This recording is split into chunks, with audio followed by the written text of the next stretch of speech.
Good morning, people of God. This is the Way of the Righteous. Thank you for tuning in for the message of today on Spreaker.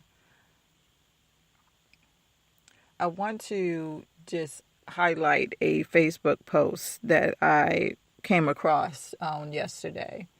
This week I've been talking about divine order and how important it is for us to follow God's divine order in order for us to have and live a godly life. See, most of us feel or believe that it's impossible to do so, but God said in 2 Peter's that He has given us everything that we need. So if His word is true, that means that we have everything we need at our fingertips, but somehow we still seem to fall in the trap of brokenness. And I would like to get to the root of the problem, because the way of the righteous always tries to get to the root of the problem so we don't keep continuing in the same pattern. See, our next generation cannot afford to keep falling into the same patterns. So let's go. So I come across a Facebook post that says, divorce is okay. Breaking up is okay. Starting over is okay. Moving on is okay. Being alone is okay. What is not okay is staying somewhere where you are not valued and appreciated. See, this is the advice, or I should say, the easy justification for many of us who are broken.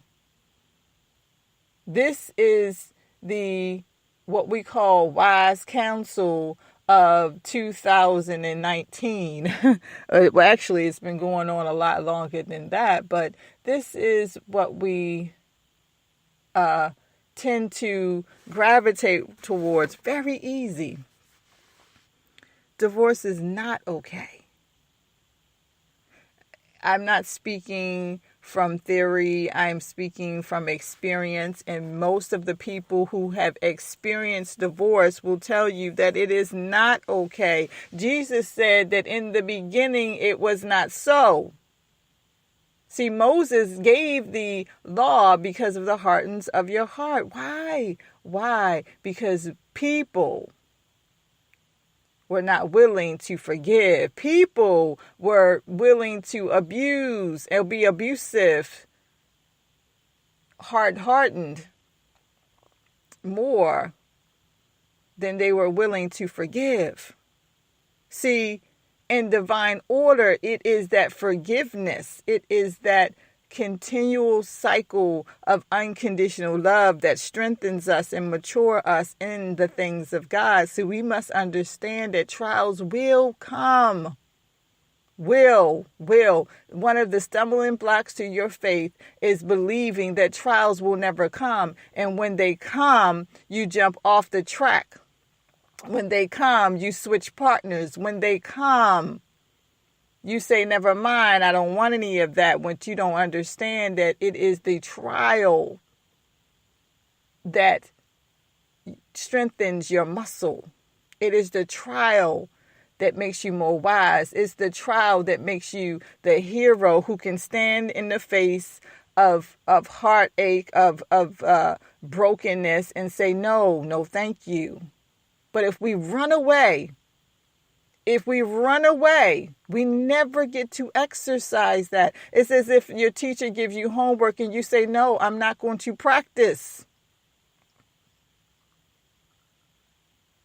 So divorce is not okay. Sometimes it's a necessary resolution to our disobedience. I talked about that on yesterday, but it's not okay. Divorce is a death. But many of us married death.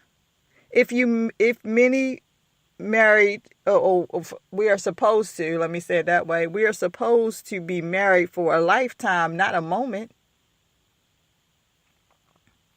if you marry according to the will of God, then he will give you the grace and the mercy to endure it. Him, her, the consequences, whatever it is, he will give you the grace and the mercy. I'm not speaking on abuse. Abuse is death already. Abuse is already destructive. Abuse should never be. This is the dying of your flesh. Each person has to understand that when they step up into rage, that they must die. The individual, the husband or the wife, that they must die to that. So we're not talking about abuse. But many of us short circuit under the pressure. But many falter when we realize that marriage is work. We're talking about faltering. We're talking about not being strong enough to stand for one another. That sometimes being a wife is being a friend. That sometimes being a husband is being understanding.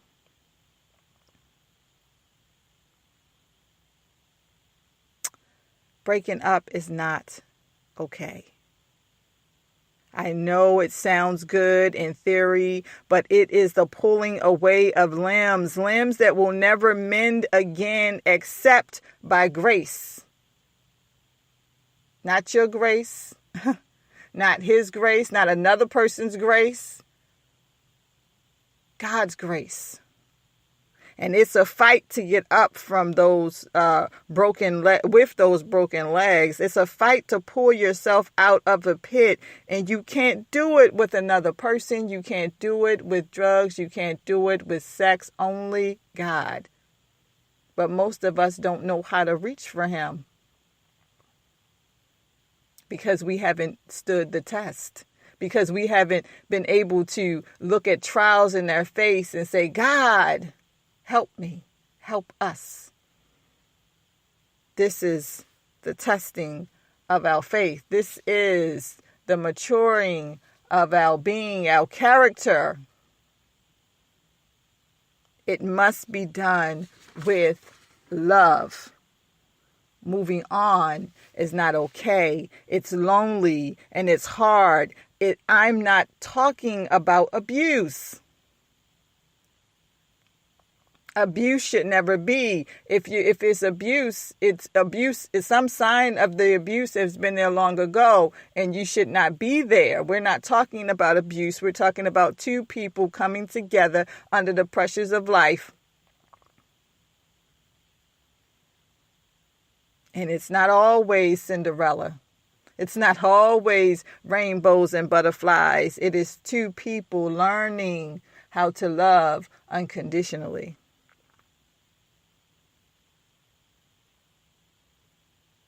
But what I'm trying to get you to see is some of what we call abuse is merely the trials of life. In 1 Corinthians 10:3, no temptation has overtaken you except what is common to mankind, and God is faithful. But many of us have taken him out. We've taken him out of schools. We've taken him out of life. And we've taken him out of our marriage. See, this is the way out. And those moments, we pull back into God. He will not let you be tempted above what you can bear. He will also provide the way out so that you can endure it. The way out, my friend, the way out, my sister, the way out, my brother, is in him. See, you are valued and you are appreciated. But if you're looking for your value and your appreciation in the eyes of another, it will falter. It will falter. You are looking at people to be God.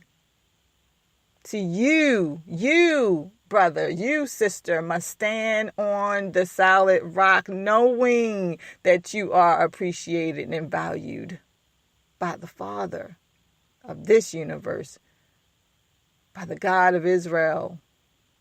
You need to know who you are. Who are you? You are wholeness. You don't need anything. You don't lack anything. See, that is the definition of true peace. Nothing broken, nothing missing in you. So you're not looking for it in the eyes of another. You're not looking for it in the validation of another. And that's, my friend, is how we can get through the trials of life. That's my message for today. I thank you and I pray for all of those who are struggling in this moment, all of those relationships who are under trial, under the pressure. I pray that that person, whoever you are, the husband, the wife, I pray that in that moment you pull back into God and let Him pour into you while He works on your spouse. In Jesus' mighty name. I'll see you tomorrow.